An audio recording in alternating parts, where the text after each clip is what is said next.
I'm Christina Aguayo in Dallas, and we have breaking news coming into Salem News Channel. The Harris County District Attorney, Kim Ogg, has announced that they will seek the death penalty for the two illegal migrants that have been charged with raping and killing 12-year-old Jocelyn Nungaray. Franklin Pena and Johan Martinez Rangel, who are suspected to be members of the violent Venezuelan gang Tren de Aragua, are being charged with capital murder, kidnapping, and aggravated sexual assault. Jocelyn's body was found back in June in a creek in North Houston, Texas. Authorities determined that she was strangled to death after being assaulted for hours. Both illegals had been previously stopped by Border Patrol but were released and given a notice to appear at a later court date.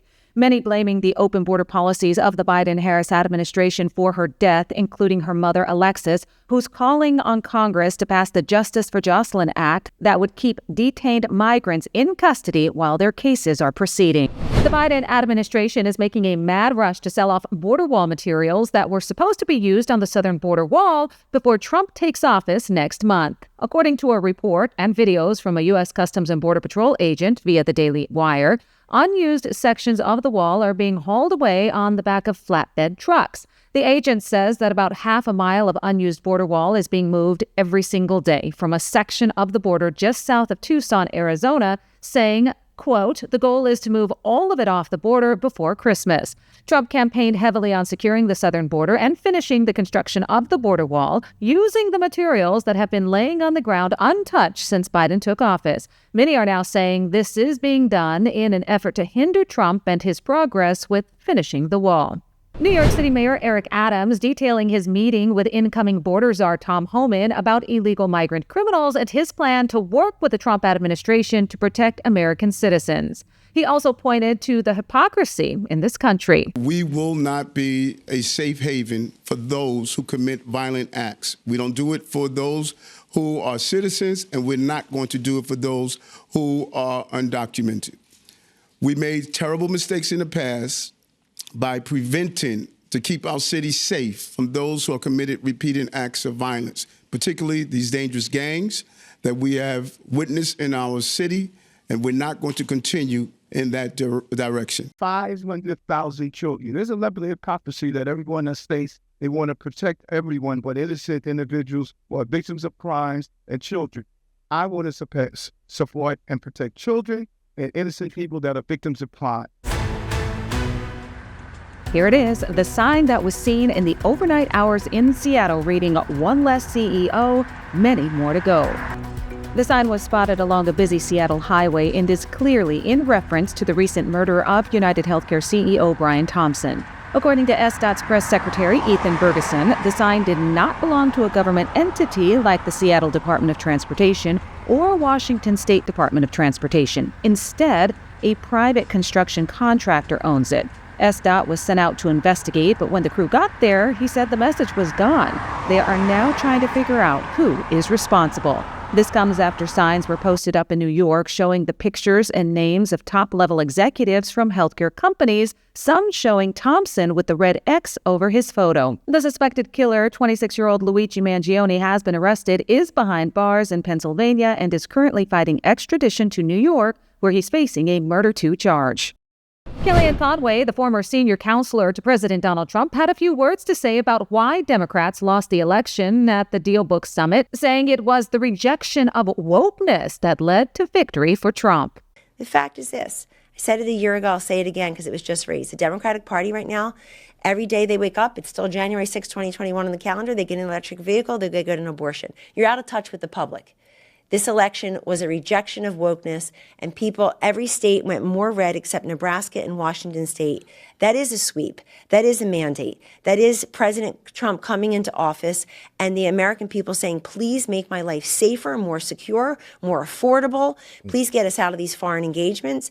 And I think the always wrong, never Trumpers who had unlimited money cost the Democratic Party, which they say they're not even a member, another presidential election. A newly released report from the Inspector General has revealed that the FBI had 26 confidential informants in Washington, D.C. on the ground taking part in the events that happened on January 6th. Of those, 13 entered the restricted area on Capitol Hill during the event, and 4 went inside of the Capitol itself, according to the report. Justice Department Inspector General Michael Horowitz said only a handful were assigned by the FBI, 3 to be exact, to be present for the event, and said none of them were authorized to break the law or, quote, encourage others to commit illegal acts.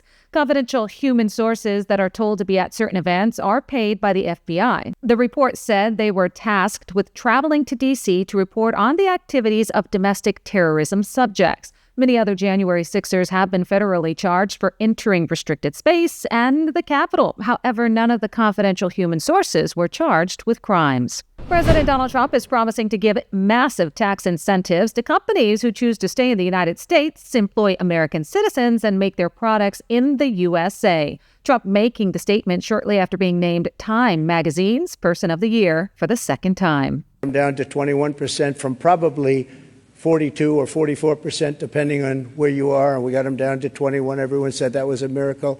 Now we're getting them down to 15, but only if you make your product here. Otherwise, you pay 21, which is not bad. It's in the middle of the pack. But 15 brings you down to among the lower.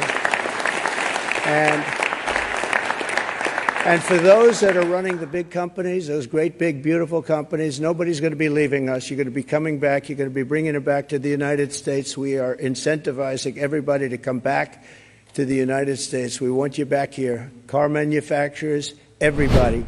According to a new report, the U.S. Department of Education spent more than $1 billion on grants focused on advancing diversity, equity, and inclusion, aka DEI, in hiring, programming, and mental health training in public schools since 2021.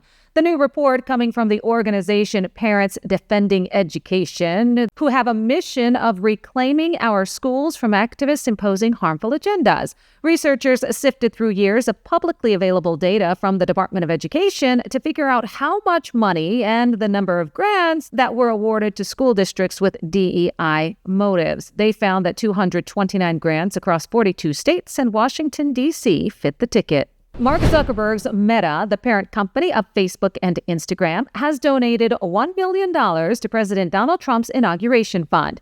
The donation comes just weeks after Meta CEO Zuckerberg met with President Donald Trump privately at Mar-a-Lago. A Meta spokesperson confirmed that the donation was made. Corporations have traditionally made up a large share of donors to presidential inaugurals. A New Jersey lawmaker from part of the state where several mysterious drones have been spotted in recent weeks says the devices appear to avoid detection by traditional methods.